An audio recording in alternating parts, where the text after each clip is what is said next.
और विडंबना तो ये है कि ऐसी महिलाओं का वोटर लिस्ट में नाम है, और वोटर लिस्ट में नाम होने के बावजूद उनको चुनाव लड़ने से रोका गया।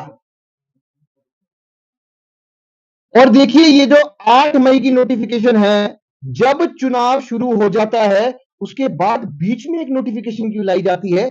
क्योंकि हो सकता है कि वहां पे ये अपने मित्रों की फौज को एक और बार जो है वो फायदा देना चाहते हैं। देखिए, ये जो नोटिफिकेशन आई है, ये कानून का वायोलेशन है। इसके पीछे एक सिंपल लॉजिक है कि अगर एक महिला दूसरे प्रदेश से हिमाचल प्रदेश में शादी करती है तो उसको जो है उसका स्टेटस मिलना चाहिए, और उससे आपने रोक लिया। अन्य प्रदेशों में ऐसा नहीं होता है। हिमाचल की कोई महिला पंजाब जाती है, हरियाणा जाती है या अन्य किसी प्रदेशों में जाती है, वहां पे चुनाव लड़ती है उत्तराखंड में, तो उसको चुनाव लड़ने का मौका मिलता है। पर आपने यहां पर इसको वंचित कर दिया। हम बताना चाहेंगे कि सिरमौर से एक महिला है, उनका नाम अनु रानी है, और वो नाहन के पास पंचायत है, वहां से संबंध रखती है। वह हरियाणा यमुना से जो है वो यहां पर उन्होंने शादी करी, और उनके 3 बच्चे भी हैं। लगभग 2009 और 2010 में उनकी शादी होती है। वह वाल्मीकि समाज से आती है, और उसके बाद जो है उनकी जो शादी है वो काला अंब में होती है, और काला अंब में वाल्मीकि परिवार में जो है उनकी शादी होती है।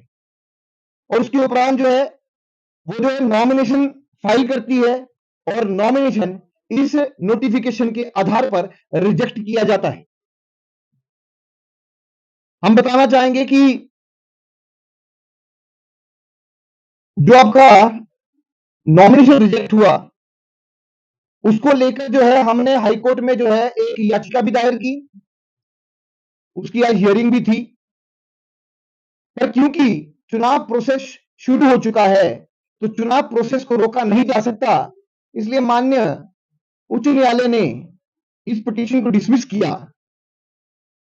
पर भारतीय जनता पार्टी इसको लार्जर बेंच पे मूव करेगा, प्रयास करेगी, और अब ये केस जो है हम डबल बेंच की मांग के साथ उच्च न्यायालय में आगे जो है वो ले जा रहे हैं। मुख्य रूप से हमारे 3 इसमें बड़े आरोप है कि ये नोटिफिकेशन जो है वो वैध कैसे हो सकती है जब चुनाव प्रोसेस स्टार्ट हो चुका है, और चुनाव प्रोसेस जब स्टार्ट हो जाए तो ऐसी किसी भी प्रकार की जो नोटिफिकेशन है उसको जो है वो इंटरफेरेंस इन चुनाव मांगा जा सकता है, वो बाधा बन के खड़ी होती है चुनाव के अंदर। दूसरा, एक अनुसूचित जाति महिला को आपने वोटर लिस्ट में नाम होने के बावजूद जो है वो चुनाव से वंचित करने का काम किया। और तीसरा, इसमें जो है हम ये कहेंगे कि ये जो है ये कॉन्स्टिट्यूशन ऑफ इंडिया के खिलाफ है। मैं आपको इसके बारे में जो डॉक्यूमेंटेशन है वो हम आपको भेजेंगे। ये डॉक्यूमेंटेशन जो है ये हम लाए आपके पास, और इसमें देखेंगे कि ये जो महिला है, इस महिला के पास अनु रानी, पत्नी श्री राजकुमार, और इनका जो निवास है वो गांव खारी पियो कालामबाला कालाअंब। और आप देखेंगे इनके पास हिमाचल प्रदेश का बोनीफाइड का सर्टिफिकेट भी है। अब आपने जो है बोनीफाइड सर्टिफिकेट इशू कर दिया, 2010 से उनकी शादी हो रखी है, तब भी आपने उन महिला को जो है चुनाव लड़ने से जो है वो रोका। और ये एक केस नहीं है, ऐसे बहुत केसेस जो है हिमाचल प्रदेश में सामने आए हैं। देखिए, इसमें जो चिट्ठी है वो एआईओ कम तहसीलदार नाहन डिस्ट्रिक्ट सिरमौर द्वारा काटी जाती है, और इसमें intimation regarding rejection of nomination की जो चिट्ठी वो इन्होंने काटी है। तो ये हिमाचल प्रदेश में कांग्रेस का चेहरा दिखाता है कि ये किस प्रकार का चेहरा हिमाचल प्रदेश का है, जहां आप लोकतंत्र की बात करते हैं और लोकतंत्र की हत्या करने का प्रयास करते हैं।